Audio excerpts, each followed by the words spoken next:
Večer začína šport. Veronika Zuzulová predvádza na zasnežených svahoch fantastické výkony. V slalome svetového pohára v slovinskom Maribore skončila druhá, čím zopakovala umiestnenie z minulotýždňových pretekov v Špindlerovom Mlyne.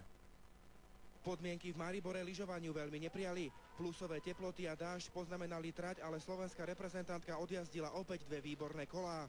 Bratislavská rodáčka zdolala Marlies Šildovú o 5 stotín a v priestore cieľa vedela, že neskončí v druhom slalome v rade horšie ako druhá. Nebolo to jednoduché to druhé kolo pretekať. Mala som aj pár problémov, že som sa aj trochu zľakla, že vyletím, ale tak zvládla som to.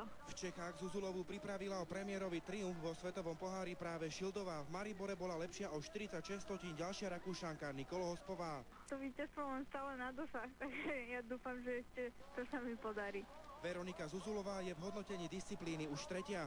V celkovom poradí svetového pohára patrí 23-ročnej Slovenke vynikajúca 11. pozícia. V svetovom pohári dosiahla Veronika Zuzulová. Slovenská reprezentantka skončila druhá v slalome Maribore.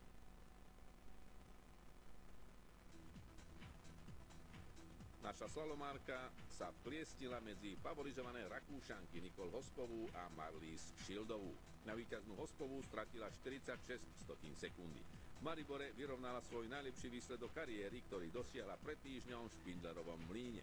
V celkovom hodnotení svetového pohára je Zuzulová 11. a v slalome 3.